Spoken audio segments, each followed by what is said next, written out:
Yo, so what is up with you guys here today? It is your boy Wale. Just picked up the medium format film that I'm recording for the video of me picking back up my Mamiya RB67 for you guys. But I figured I'd give you this video in the meanwhile while I'm editing that video, and that's going to be us talking about how to value your work as a creative and the proper way to do it. And this is not going to be a spreadsheet on the certain prices you should pay for X, Y, and Z. It's not going to be all that. It's going to be a very simple understanding, so you can never have to go to a chart again. You're going to know exactly how to value your work as a creative, and let's talk about it. Now, before we dive really deep into what I kind of want to talk about with you guys here today on valuing yourself as a creative, I want to kind of really remove money from the subject of this conversation. Reason being, there's tons of videos out there of people talking about the finances and this, that, and the other. And that's great. And those videos are very helpful. But I feel like once you understand this method, all of that will make sense in due time. So we're going to remove finances from how to value yourself as a creative person in this conversation, in this video. But I really want to cover these two topics first. And once you understand these two topics, the rest of the video will make a ton of sense. So topic number one, being an analytical person and being a creative person, to me, are the two most valuable assets any individual can have. Include that with the internet, there are so many opportunities for you to just kill it, to just crush it on the internet. Seriously.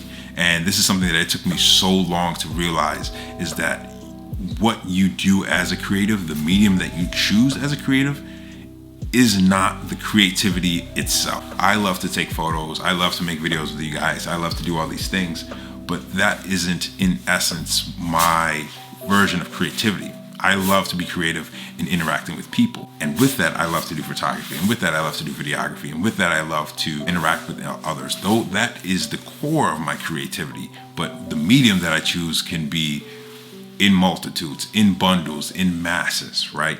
So the first thing I want to talk about is to not limit your creativity.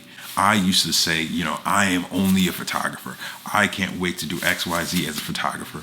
But understanding that your creativity will always bring you more value, more dividends than the actual medium of your creativity. Now, once you understand that, I want to also attack the second point. Your happiness is the number one priority.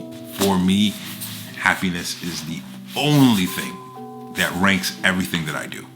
If it doesn't bring me happiness, why? Then what is the purpose, right? Once you understand to approach happiness as the North Star, pricing your work becomes very, very quick, very, very simple. I either do things over two merits. I either do it for free, or I do it for the exact compromise of the happiness that it's going to take for me to do it. A lot of people will hit me up saying, yo, I want you to do this, I want you to do that for me. And I reject probably 90% of the people who reach out to me, simply because the level of compromise of my happiness is not worth the amount of money that you can give me. I'm sorry, it's just not. What I find really interesting is that once I switched my mindset from just focusing on the finances to focusing on happiness, that came with it.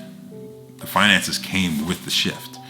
So, rule number one, your happiness is your North Star to your creativity.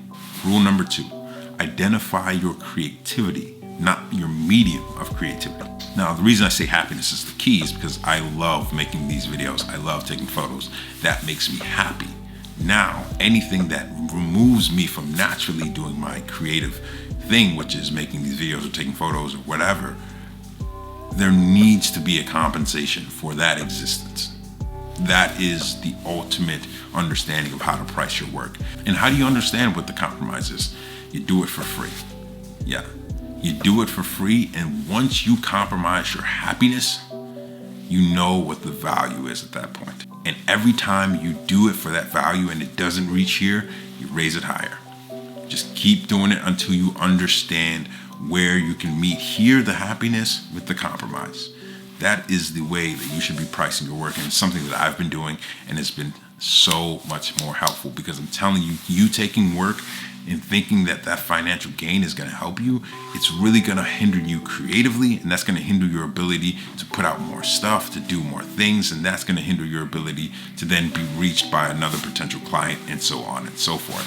So there's a lot of videos out there that's going to break down, the spreadsheets of the numbers and this, that, and the other. But I think the mentality is so much more important on how to value yourself as a creative, and never allow anyone to remove your creativity from you. That is something that I learned just even in this weekend alone is so valuable. Understand how important your creativity is. It is one of the most valuable assets in the job market today, period. I know this video is a little bit different than what I usually do, but I just wanted to kind of talk about this and discuss it with you guys. And if you want to go deeper in depth about this, let me know in the comment section below. But with that being said, it is your boy Wale.